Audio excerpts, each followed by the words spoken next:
Aujourd'hui, un message, encore une fois, que je considère parfois, en tout cas mes messages ne sont pas conventionnels.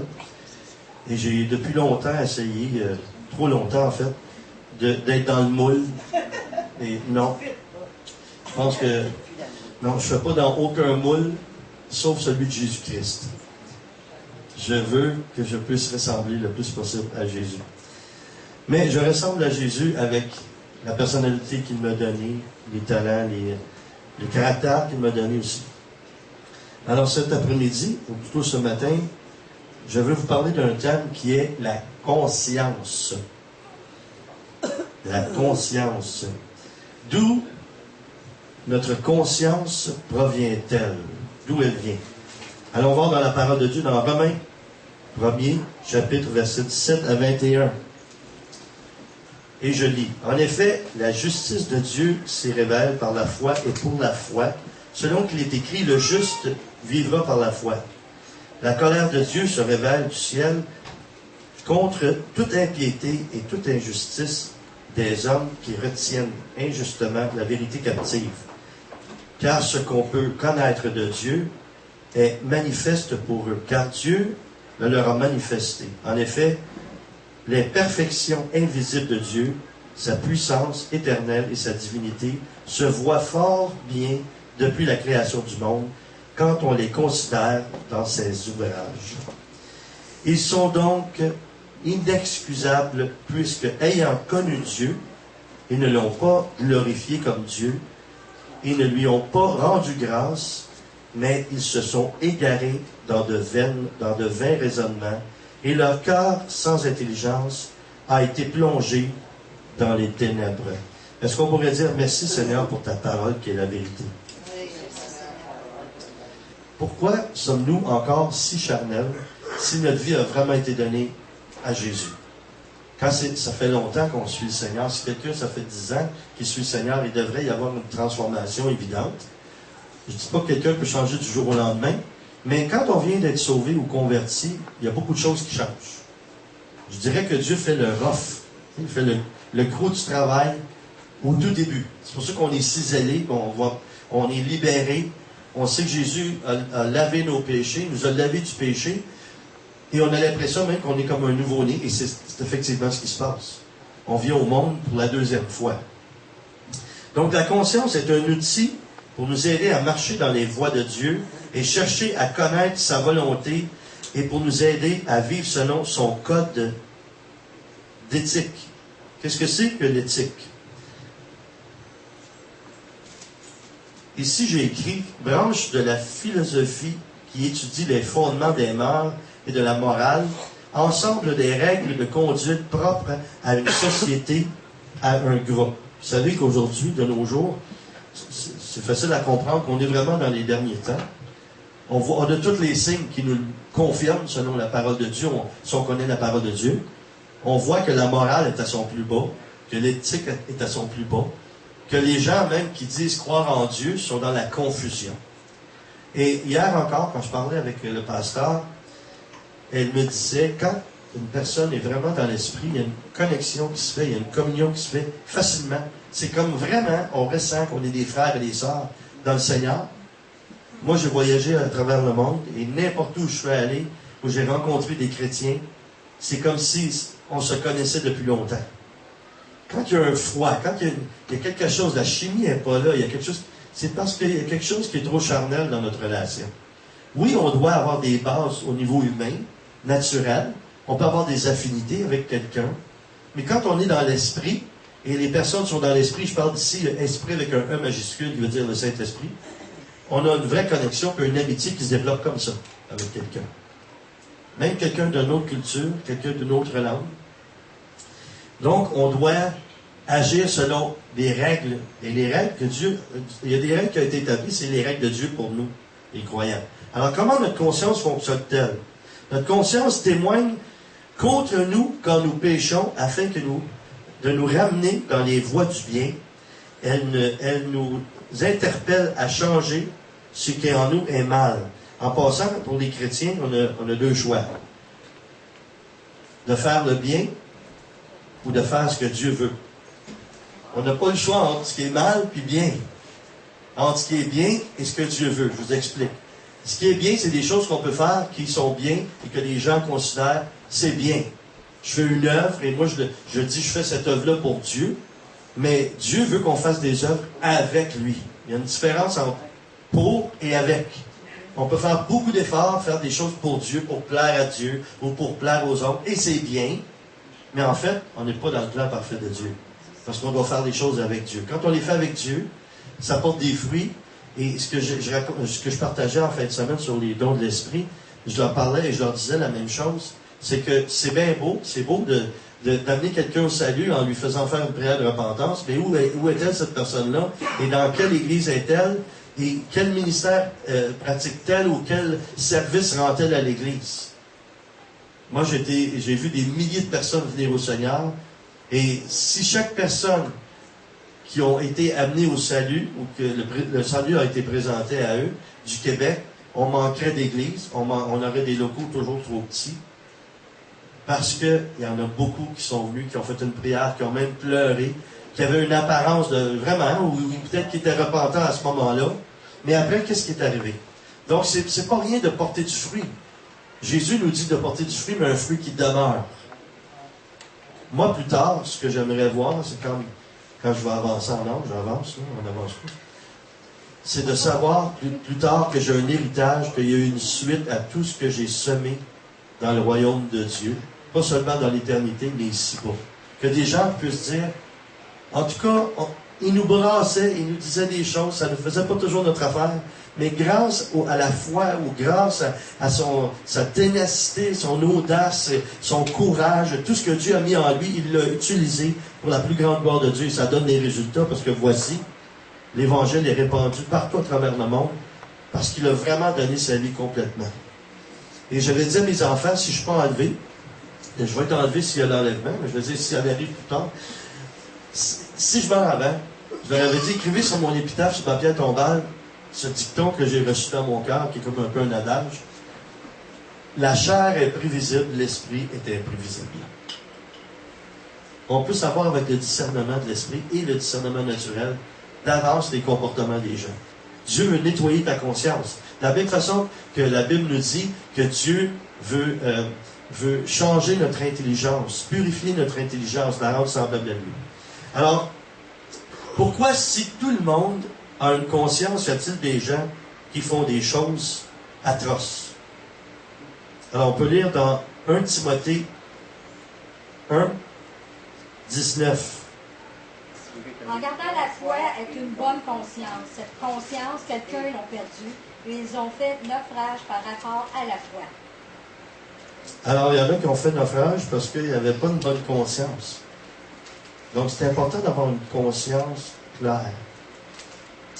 On doit chercher ce que Dieu veut. Ça devrait être le moteur de notre foi. De toujours se questionner et vérifier, est-ce que ce que je suis en train de faire ou ce que je fais, est-ce que ça plaît à Dieu? Est-ce que c'est ça que Dieu veut pour moi? Vous savez, on choisit parfois de fréquenter une église ou de fréquenter un groupe de croyants. Et si on a plusieurs amis, là, on suit nos amis. Quand on va passer devant Dieu, parce qu'on va tous être jugés un jour, est-ce qu'on va pouvoir dire, c'est à cause de mes amis que j'ai agi de la façon que j'ai agi? On ne pourra pas mettre la faute du péché sur nos amis. Et aucun d'eux ne seront là pour prendre notre défense. C'est parce qu'on suit notre âme au lieu de suivre l'esprit. Et notre esprit doit apprendre à dominer notre âme. Parce que c'est là que toutes nos émotions, nos sentiments se résident. Quand on prend des décisions, si l'esprit nous dit quelque chose, parfois on a un combat. Et pourquoi on a un combat? C'est parce que notre âme, nos goûts, nos désirs humains veulent une chose qui plaît. Le chemin facile, en fait. Si vous voulez progresser et grandir spirituellement, prenez le chemin difficile. Et vous allez toujours progresser et grandir plus. C'est comme quelqu'un qui fait des poids et haltères, il va commencer avec des poids moins pesants, puis il va progresser jusqu'à ce qu'il puisse lever des poids très lourds. Spirituellement, c'est la même chose. Commencez doucement, mais progressez pour que ce soit plus difficile, mais ensuite Dieu va faciliter les choses parce que vous allez être exercé. Donc, c'est leur non-connaissance aux gens qui s'éloignent ou qui s'égarent, c'est leur non-connaissance de Dieu et leur endurcissement du cœur qui les amène à croire que des choses mauvaises peuvent être bien. Et pour les chrétiens, leur éloignement et fuite de la volonté de Dieu. Donc, comment Dieu fait-il pour éveiller notre conscience? Il passe par d'autres personnes qui provoquent en nous la conviction du Saint-Esprit. Il y a des gens qui souvent fuient d'autres personnes qui sont croyantes parce que ça les dérange. Quelqu'un nous dit quelque chose et ça défait nos plans. Et moi, je vous dis, ça m'horripile, pour ne pas dire que ça m'agresse quand j'entends un chrétien dire « J'ai prié le Seigneur, puis le Seigneur me dit de faire telle chose. » Et moi, je pose une drôle de question. « En as-tu parlé à ton pasteur? » Aussitôt que je dis ça, là, je vois tout de suite « Ben là, mon pasteur, il n'y a pas d'affaire dans ça. C'est pas à lui de choisir les meubles chez nous. Oui, mais si tu prends tout l'argent pour acheter des meubles, puis tu ne donnes pas ta dîme, puis tu bénis pas l'Église, peut-être qu'il y a quelque chose à dire là-dedans. Tu n'iras pas y dire, pasteur, je vais être 2 mois sans donner la dîme à l'Église, je vais être 2 mois sans donner des offrandes, parce que je veux m'acheter des super de beaux fauteuils. Là, il y a quelque chose qui cloche, là. Viens pas me dire que c'est Dieu qui t'a inspiré de changer ces choses-là, si ça néglige ton devoir ou ta responsabilité de chrétien. Puis on en donne de l'argent au diable. Avez-vous une idée combien on en donne? Je connais des croyants qui fument, et ils n'iront pas en enfer parce qu'ils fument. Mais Dieu n'aime pas ça parce qu'ils détruisent leur corps. Puis en plus, la plupart du temps, les mêmes personnes vont dire « Ah, moi j'ai passé de l'argent pour donner de l'argent à l'Église. » Mais oui, tu le passes tout en cigarette. Tu le passes tout là-dedans. C'est tellement cher en plus. Et tu détruis ta vie. Là, tu viens me dire à moi « Ah, je suis désolé, pasteur, j'ai donné un petit peu de change là, parce que j'ai... » Écoutez, on n'est pas là-dedans pour l'argent. Mais l'Église, ici, le bâtiment, tout ce qui est ici, toutes les églises, c'est pas pour les pasteurs, l'Église. C'est pour les gens. Nous, on est là pour servir. Il faut qu'on ait des moyens aussi de vous servir. Vous voyez, moi, je vais un peu partout. Et je fais confiance à Dieu. Je vis de la providence. C'est Dieu qui me donne ce dont j'ai besoin. Et je manque de rien. Je manque de rien. Et je vis de miracle en miracle. C'est pas étonnant que si je prie sur quelqu'un qui a une jambe plus courte que l'autre, qu'à la fin de la réunion, il y a les 2 jambes de la même égalité. C'est pas étonnant que si je prie sur quelqu'un qui est sourd, qu'à la fin de la réunion, après qu'on ait prié, il entend. C'est pas étonnant que quelqu'un qui a des maux de dos et qui va chez le chiro depuis longtemps et qui dépense des sommes énormes, que je prie sur lui en 2 minutes, puis il est guéri. Parce qu'il y a un prix à payer. Et l'un des prix à payer, c'est que ma conscience soit claire. Que je marche dans la vérité avec Dieu. Je ne vous dis pas que je suis parfait, j'ai aucune faiblesse, aucun péché, non. Mais à tous les jours, je vais devant Dieu en prière, je lui demande de m'aider, puis je lui demande que ça n'affecte personne, que mes faiblesses, mes péchés n'affectent personne, mais que ce soit lui qui passe, que ce soit son esprit qui touche, qui libère, qui guérit son peuple et qui sauve. Comment Dieu fait-il pour éveiller notre conscience par des gens autour de nous? Qui vient agir par la voix de notre conscience. En passant, une des choses qu'on fait quand on donne des sessions sur le Saint-Esprit, il y a beaucoup de personnes qui nous disent « Ah, moi je n'entends pas Dieu, je n'entends pas le Saint-Esprit. » Puis là, ils disent « Ah, lui, il parle. » Puis c'est comme si le Saint-Esprit l'entend tout le temps. Et, oui, je l'entends. Aussitôt qu'il me parle, je l'entends. Parce que je reconnais sa voix. Mais je dis aux gens, si vous voulez savoir si vous entendez Dieu, si vous entendez la voix de votre conscience, c'est la voix du Saint-Esprit. Votre conscience ne vous dira jamais de faire quelque chose de mauvais. Donc, moi je connais une seule personne qui n'a rien de mauvais en elle, c'est Dieu. Si vous priez, puis vous réfléchissez, vous dites que vous réfléchissez ou vous méditez, puis vous entendez quelque chose, puis vous vous dites « Oh non, je n'ai pas le goût de faire ça, ce serait trop difficile. » Et là, vous essayez de chasser cette voix-là, vous en débarrasser, mais elle revient. Mais c'est Dieu qui vous poursuit et qui vous dit, tu dois changer ça dans ta vie, c'est pas bon pour toi. Tu es en train de te détruire. Une autre chose qui confirme que c'est la présence de Dieu, le Saint-Esprit qui vous parle, Quand vous avez une idée extraordinaire, géniale, vous pouvez être certain que c'est pas vous. C'est trop génial. C'est pas parce que vous avez une intelligence supérieure. Connaissez-vous un inventeur ou un créateur qui a découvert quelque chose parce qu'il s'est assis 2 minutes et il a dit, tiens, je vais inventer ça, puis il y a tout de suite la solution? Aucun.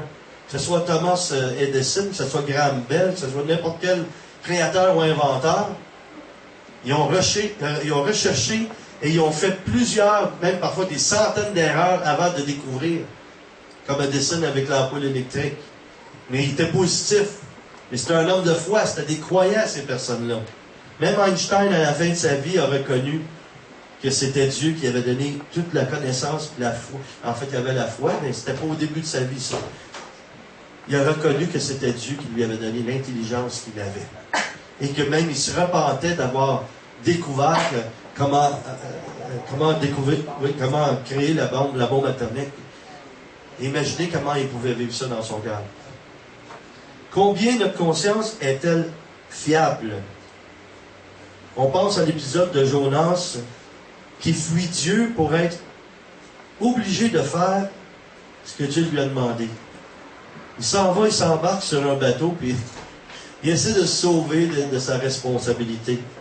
Dans Jonas 1,5, la Bible nous dit, les marins eurent peur, ils implorèrent chacun leur Dieu et lancèrent dans la mer les objets qui étaient sur le navire pour s'en alléger. Jonas descendit au fond du bateau, se coucha et s'endormit profondément. Et voulais-tu pas l'entendre, le Seigneur? Il s'est dit, si je peux dormir.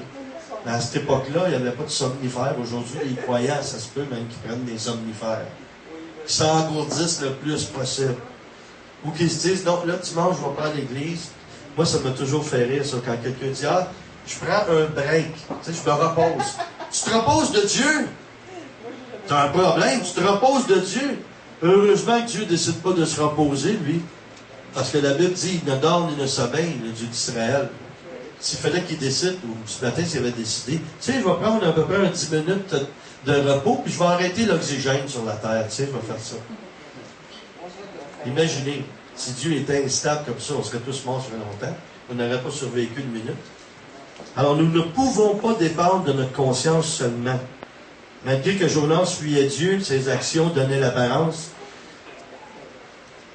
que tout allait selon le plan de Dieu. Mais l'absence de conviction n'est pas toujours un bon baromètre que nous marchons dans le bien et la vérité de Dieu. Nous ne pouvons pas mesurer notre obéissance par rapport à nos émotions, nos feelings. Nous devons comparer ce que nous faisons avec les standards de vie chrétienne de Dieu. Dans le livre des Proverbes, ça nous dit, Proverbe 28, 13, celui qui dissimule ses fautes ne réussit pas, mais celui qui les confesse et les délaisse trouve la compassion. Quand on a une conscience claire, puis on veut vraiment bien agir, notre conscience nous pousse au repentir ou, peut-être, peut nous pousser à la résistance. C'est un ou l'autre. La conscience d'un pécheur va le diriger vers la conviction qui mène à la repentance ou à la mort, produit du refus ou de refus de se repentir. Ce n'est pas aucunement un acte de gentillesse que d'essayer de faire sentir bien une personne qui est coupable d'un péché. Plus la conviction de péché est forte, plus la personne a la possibilité de se tourner vers Dieu en vue du repentir. Si nous intervenons d'une façon naturelle, nous facilitons qu'une personne pêche. Donc, si on met de la pression, si je comprends, en tout cas, moi, j'ai compris une chose, nous, les pasteurs, on est là pour aimer les gens, on est là pour leur faire du bien. Et moi, ça fait 12 ans que je suis pasteur, à part d'avoir été évangéliste pendant une vingtaine d'années. Et ça m'a toujours dépassé de voir que les gens, on dirait qu'ils nous, pas tout le monde, mais il y a des gens qui, on dirait qu'ils nous prennent pour une police. Ou ils nous prennent comme un bourreau, ils nous voient comme un bourreau. les premiers temps que j'étais pasteur, quand je disais à quelqu'un d'assemblée, « Hey, j'aimerais ça te voir cette semaine à mon bureau », c'est comme si je leur disais, « Ah, tu t'en vas au bureau du directeur, tu vas te faire punir. » Je disais, « Mon Dieu, qu'est-ce qu'ils ont tout à être comme ça? » Parce que moi, c'était pas ça du tout. Moi, c'était pour prendre du temps avec eux, apprendre à les connaître, savoir dans quel domaine de l'Église qu'ils voulaient s'investir ou qu'ils voulaient servir Dieu, et savoir un peu qui ils étaient, connaître leur goût, leur talent. Ça m'intéressait à eux, en fait, c'était ça. Mais eux, c'était pas cette réaction-là qu'ils avaient, parce que peut-être qu'avant, ils avaient vécu des mauvaises expériences. Pour moi, un véritable pasteur, c'est quelqu'un qui est comme un père de famille, qui aime vraiment ses enfants. Le berger est censé donner sa vie pour ses brebis. Et nous, parfois, on veut le donner. Moi, je veux le donner, puis il y en a qui n'en veulent pas. Ils n'en veulent pas. Ils voudraient me donner un modèle, prendre une feuille écrite, tout ce qu'ils voudraient qu'un pasteur devrait être, et me donner ça, et que je suive ce modèle-là. Je ne peux pas, je dois suivre le modèle que Jésus nous a donné. Il y a un texte ici que j'aimerais qu'on puisse lire, ça concerne les différents aliments consommés par les chrétiens vivant un contexte rabbin. On parle des viandes consacrées aux idoles qui, selon les coutumes religieuses païennes, pourraient porter scandale. Je me suis réveillé, il y a une dizaine d'années de ça, j'ai vécu une expérience. Je me suis réveillé vers 3-4 heures du matin. Quand on était dans l'autre local, on avait tout rénové. J'avais collé du prenard dans la cuisine, dans la cuisinette de l'église. J'avais ouvert toutes les portes, c'était en été, pour ne pas être intoxiqué par la colle. Et puis, probablement que c'est arrivé quand même. C'était pas assez aéré. J'avais quand même aéré suffisamment, selon moi. Pendant la nuit, je pensais que j'étais en train de faire un infarctus. Ça serrait tellement à l'intérieur, je pensais que je mourrais. Et là, je me suis levé, peine et de misère, je suis allé à la salle de bain, m'asperger avec de l'eau froide. Et là, je suis revenu dans la chambre, j'ai ouvert la fenêtre, puis c'était à la hauteur. Les fenêtres étaient à la hauteur de pouvoir se mettre à genoux. Je me suis mis à genoux, là, je respirais doucement. Là, j'ai commencé à dire au Seigneur, « Seigneur, je te demande pardon pour mes fautes.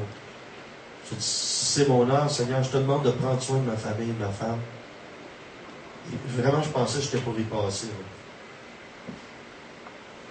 Et pendant que j'étais dans cet état-là, le Seigneur a commencé à me parler à propos des paroles qui sortaient de ma bouche. À propos de ce texte-là ici. Okay? Romains 14, 17 à 19. Car le royaume de Dieu, c'est non pas le manger ni le boire, mais la justice, la paix et la joie par le Saint-Esprit. Celui qui sert Christ de cette manière est agréable à Dieu et approuvé des hommes. Ainsi donc, recherchons ce qui contribue à la paix et à l'édification mutuelle. Le Seigneur m'a vraiment réprimandé sévèrement. Parce qu'à ce moment-là, moi j'étais très fougueux, très en feu. Je le suis encore d'ailleurs, mais là je me suis assagé un peu. Mais quand tu es évangéliste, tu es un peu comme Rambo. Tu arrives, tu t'en vas, puis tu lances des grenades, puis tu tires de la mitraillette dans le tas, comme on dit. Puis là, le pasteur ramasse les morceaux, les corps blessés, etc. Et là, je commençais comme pasteur. Okay? Vu que je suis apôtre, j'ai les 5 ministères, mais je dois développer comme il faut chaque ministère. Le ministère de pasteur n'était pas tellement développé. C'était au début, ça. Puis, alors, je n'étais pas conscient de ça. Je faisais des prédications un peu comme un évangéliste. Et pourtant, les gens devant moi, la majorité étaient sauvés. Donc, je leur donnais des messages que ça ne devait pas être facile pour eux. Vous savez, quand quelqu'un arrive devant toi pour de la prière, puis il est dépressif, puis toi, dans ta tête, tu te dis, écoute, il faudrait que tu te réveilles un peu, là. Arrête de te centrer sur toi. Puis là, tu dis des choses qui sont des jugements, en fin de compte. Tu les aides pas. Tu penses ça. Alors, tu leur dis, écoute, il faut que tu te secoues un peu, ressaisis-toi, mais si tu n'as jamais fait de dépression, tu ne sais pas ce que c'est. Je vous souhaite jamais d'en faire personne, là. Il y a des temps où on est plus haut, puis il y a des temps où on est plus bas. Puis dans les temps les plus bas, on a vraiment besoin de consolation, mais en même temps, la consolation qui est apportée, il ne faut pas qu'elle nourrisse d'une manière où ça peut devenir de l'apitoiement non plus. Donc, le Seigneur m'avait réprimandé à propos de la question des idoles ou des aliments. Et lui, il m'a fait faire une transposition par rapport à ce texte-là. C'est qu'il m'a dit, et c'est une des raisons pour laquelle on est interdénominationnel, il m'a dit chaque dénomination a sa façon d'exprimer ou vivre sa foi. Et une autre personne peut être dans une autre assemblée et vivre sa foi selon une autre doctrine. Et si c'est ce que Dieu veut pour elle, pour ce temps-là, ou ce moment-là, ou jusqu'à la fin de sa vie, on n'a pas à juger ça. Si cette personne-là se maintient dans le salut jusqu'à la fin, c'est le but.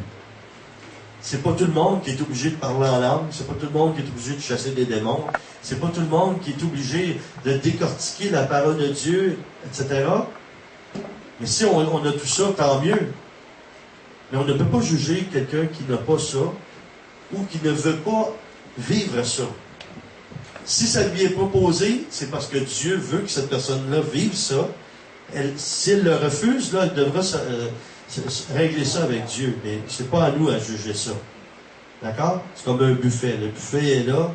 S'il y avait un buffet aujourd'hui, vous commencez à prendre quelque chose, puis là, je vois quelqu'un qui veut pas de pizza, parce qu'elle veut pas trop engraisser, elle fait attention à sa ligne. Je dis, non, il faut vraiment que tu manges de la pizza. Ici, à l'église, tout le monde mange de la pizza. C'est quasiment une doctrine, c'est une religion. Il faut que tu manges de la pizza. Mais c'est la même chose avec les différentes doctrines. Et Dieu m'a dit clairement, toi, fais le travail que tu as à faire d'enseigner ce que tu as enseigné, donne ce que tu as reçu, et respecte les autres dans ce qu'ils vivent. Si je les place sur ta route et je te donne une opportunité de leur témoigner des merveilles que je fais et qu'ils ont une soif ou ils voudraient progresser dans les voies de Dieu, c'est une autre chose. Mais s'ils ne sont pas appelés à aller plus loin ou ils veulent avancer et ils doivent avancer à un autre rythme, il faut respecter ça. En tout cas, c'est ça que Dieu m'a dit. Quand tu es en feu, tu veux que tout le monde soit en feu. Quand tu vois de la tiédeur, ça te donne la nausée comme ça va la donner à Dieu aussi. Mais tu ne peux pas imposer tes bénédictions aux autres. Tu ne peux pas imposer les connaissances que Dieu t'a données. Tu ne peux pas imposer aux autres d'aller au même rythme que toi. Tu ne peux pas imposer aux autres d'être comme toi si toi tu te sens accompli, puis tu continues, puis tu es béni dans ce que tu vis. Tu ne peux pas forcer les autres. C'est une drôle de chose, mais quand tu connais et quand tu veux vivre dans l'excellence, les autres, ils sont plus dans un mode de survie spirituellement. C'est difficile parce que quand on a un ministère apostolique, on est comme des médecins. En fait, tous les chrétiens sont comme des médecins des âmes. Quand tu vois une âme qui est malade, tu voudrais qu'elle soit en santé. Donc, tu fais ce que tu peux. Mais Dieu confie des assemblées à des pasteurs parce que chaque pasteur est comme un médecin de famille. Donc, je n'ai pas vu aucun médecin de famille sur la rue qui recrutait des gens pour être leurs patients. C'est les gens qui vont à l'urgence ou à l'hôpital, puis vont voir le médecin. Puis là, le médecin, s'il y a une possibilité, il va te demander, est-ce que tu as un médecin de famille? Tu vas dire non. Bon, ben, là, c'est sûr qu'actuellement, c'est plus difficile. Mais quand il y a de la place, ils vont dire, OK, si tu veux, je peux être ton médecin de famille. Même chose pour le pasteur. Je pourrais aller sur la rue, là, avec le don d'évangéliste que j'ai, je pourrais la remplir, l'église ici, là. Mais est-ce que ces gens-là, c'est ici qu'ils sont appelés? Je ne suis pas certain. Est-ce que ces gens-là, ils veulent vraiment être sauvés? Je ne suis pas certain non plus. Parce qu'un évangéliste, vous savez, il y a une onction que tu peux convaincre, tu es comme un vendeur. Tu sais, un vendeur de balayeuse, ça vous est déjà arrivé, ça? D'acheter une balayeuse, vous n'avez même pas de tapis à la maison, là. Vous n'avez rien, vous n'avez pas besoin. Mais le vendeur est tellement convaincant. C'est comme une onction de vendeur. Tu vends quelque chose, mais en fait, quand c'est l'évangile, tu le donnes, c'est gratuit. Mais tu veux tellement que les gens l'adoptent, que tu trouves un moyen pour qu'ils l'adoptent. Mais c'est pas ça que Dieu veut. Dieu veut qu'on ait des rendez-vous divins, qu'on est là pour éclairer la conscience des gens quand on a une possibilité. Moi, j'évangélise beaucoup, n'importe où, partout, quand c'est le temps. Si je vais dans un resto, et là, il y a une porte qui s'ouvre, parce que c'est pas moi qui l'ai ouvert, la porte. Si quelqu'un pose la question, qu'est-ce que vous faites dans la vie? Si je suis assis avec des membres de l'Église ou avec des gens, des amis, bon, nous autres, on a toujours du plaisir, vous savez ça, comment j'aime ça rire, avoir du fun. Là, on est en train de rire, puis là, quand ils découvrent qu'on est chrétien, on dirait que ça les heurte un peu. C'est comme, comment ça se fait? Ils sont pas capables de faire l'équation. Ils ont du fun, ils sont chrétiens. Je ne pensais pas que ça pouvait être ça. D'habitude, c'est plate à l'Église. C'est plate à l'Église, parce que peut-être que les gens qui sont à cette Église-là sont plates. Je m'excuse de vous dire ça. Si t'es plate dans le monde, tu vas être plate dans le Seigneur. Là, c'est comme un de mes amis qui a un ministère international, il disait ceci, il disait, dans le temps, c'est pas tous les gens qui sont dans le renouveau charismatique qui sont fous, mais tous les fous sont dans le renouveau charismatique. Tu sais, c'est un peu la même affaire. Ce que tu es dans le monde, Dieu va le transformer, mais il va te laisser ta personnalité. Alors moi, j'ai un petit côté humoriste, puis ça fait du bien de rire un peu. C'est un fruit de l'esprit, la joie. Quand je vois des chrétiens qui ont l'air tristes tout le temps, je comprends pas. Je me dis, Seigneur Jésus, faites quoi? Saint-Esprit, chatouille-le un peu, ça leur ferait du bien. Dès qu'ils ont peur que ça craque dans le visage, tellement habitué, les muscles ne bougent pas beaucoup dans le visage, à force de rire, ça fait du bien de rire. Ça libère, ça apporte la délivrance. Ça apporte la délivrance. Alors, on doit être sensible à la conscience aussi des autres. Nous devons tenir compte de notre conscience en matière de choses que nous pouvons considérer non essentielles. En ce qui concerne les chrétiens par rapport à des choses dites défendues, c'est évident dans la parole sur certains points d'éthique qui sont faciles à discerner. Mais il faut considérer que les mœurs culturelles et le temps peuvent modifier ce que nous comprenons de la parole de Dieu. Il y a des contextes bibliques, historiques, théologiques, mais aussi celui de notre temps, de notre culture. Il y a aussi l'interprétation que nous en faisons selon nos bases d'éducation personnelle et notre arrière-plan en termes de vécu. Donc, parfois, notre conscience peut être notre meilleur guide. Nous essayons de guider notre vie du mieux possible, selon les Écritures, mais il arrive que dans certaines situations, la Bible reste silencieuse. Si vous faites quelque chose dont vous croyez que ce n'est pas bien, c'est que vous péchez. Si Dieu vous montre une chose qui est mauvaise pour nous, nous devrions l'abandonner. Plus on va écouter, plus on va mettre en pratique quand nous recevons quelque chose qui nous éclaire sur un point mauvais, plus on va être libre, plus notre conscience va être éclairée. Plus on se tient ou on fréquente des gens qui ont des consciences éclairées, plus Dieu nous transforme. Parce que si on prêche vraiment l'évangile du Seigneur, si on prêche vraiment la puissance du Saint-Esprit, tout ce qui n'est pas de Dieu ne pourra pas rester là. S'il y a des gens qui vont dans des grandes églises, ils vont là pour se cacher, ils vont là pour ne pas s'impliquer parce qu'ils ont deux vies, ils ont une vie dans le monde, là, et le dimanche, ils vont à l'église, puis ils essaient de se faire une bonne conscience. Mais à qui ils se mentent eux-mêmes, ils mentent à Dieu en même temps. Un jour, ils vont rester saisis, ils vont être surpris. Comme tous les autres aussi qui peuvent être exagérés dans leur foi, puis qui constamment n'arrêtent pas de parler de l'enlèvement. Moi, parfois, quand ils disent ça, c'est comme si je leur disais, écoute, je sais pas pourquoi tu parles de ça, tu t'en vas pas, toi. Tu dis, comment ça, je m'en vais pas? Parce que tu es trop concentré à parler de ça que d'aimer ton prochain, puis de faire du bien aux autres. Puis de te concentrer sur Dieu. Arrête de penser que tu t'en vas. Tu es ici, fais ce que tu as à faire ici. À l'époque de Paul, c'était pareil. Il y en avait, il disait qu'il était dans l'oisiveté. Il arrêtait de travailler. Le Seigneur s'en vient. Si le Seigneur s'en vient cet après-midi, lâchons tout notre travail, puis arrêtons. On ne fera pas long feu, par exemple. Alors, comment notre conscience peut-elle être protégée? 1 Timothée 1, 18 et 19.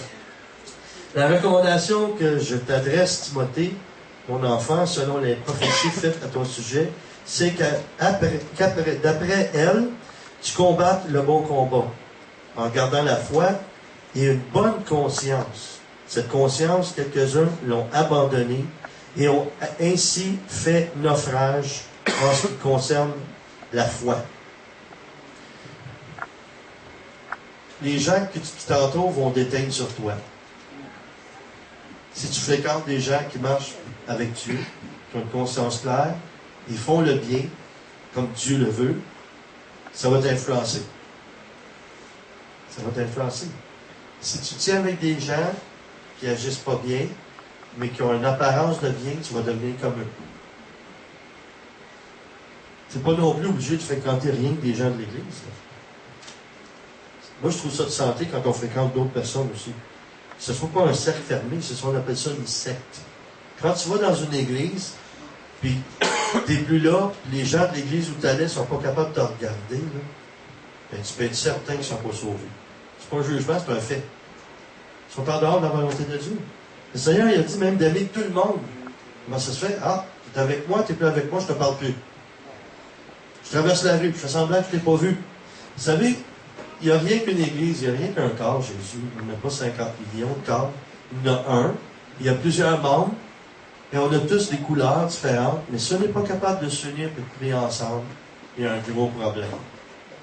Je vais aller prêcher chez des Chinois, je vais prêcher avec des Africains, je vais avec des anglophones, je vais avec des francophones, je vais avec des gens du lac Saint-Jean qui ont un accent, et je vais partout. Puis les gens sont bénis, puis je suis béni aussi. Nous devons compter sur Dieu pour l'entraînement de notre conscience. Chérissez votre foi en Christ, plus que tout est fait ce qui est bien. Chaque fois que vous ignorez votre conscience, votre cœur s'endurcit. Je vais le répéter ça. Chaque fois que vous ignorez votre conscience, votre cœur s'endurcit. À force d'agir de la sorte, vous aurez de plus en plus de difficulté à discerner ce qui est bien de ce qui est mal. Plus vous marcherez avec Dieu, plus il vous parlera par la voix de votre conscience et vous permettra de mieux discerner le bien du mal. Suivez les points qui ont été mentionnés et votre conscience sera claire. Je termine à ce moment-ci. J'aimerais ça qu'on baisse nos têtes, qu'on ferme nos yeux et qu'on puisse prier ensemble et demander au Seigneur ce matin qu'il puisse, par son Esprit Saint, éclairer notre conscience. Et que s'il y a eu des choses ou des zones grises où il y a eu des nuages qui se sont placés entre Dieu et nous à cause des choix ou de mauvais choix qu'on a faits, qu'il vienne ce matin raviver la flamme de son esprit en nous et que notre conscience soit éclairée. Seigneur Père, je te prie au nom de ton Fils Jésus, en m'appuyant sur Jésus qui est ta parole incarnée. Je te prie, Seigneur Père, que chacun ici soit touché par ta présence. Pas seulement visité par ta présence, mais habité par ta présence. Je te prie aussi, Seigneur, que lorsque nous allons quitter l'Assemblée ce matin, qu'on entende ta voix aujourd'hui. Viens nous parler clairement. Apporte-nous des révélations, Seigneur. Tu vas peut-être parler au cœur pendant la prédication, mais que ça puisse se continuer. Que tu puisses éclairer chacun des coins de notre conscience, de notre esprit, pour qu'on accomplisse ta volonté le plus parfaitement possible. Saint-Esprit, je te prie aussi que chaque personne ici vive des expériences surnaturelles avec toi, qui dépassent l'entendement, au-delà de nos raisonnements, au-delà de nos pensées.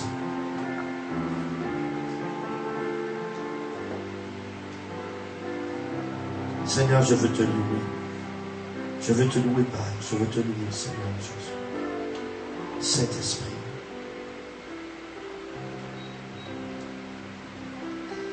Seigneur, merci d'être le bienvenu parmi nous. Merci d'être le bienvenu dans nos vies. Change-nous, transforme.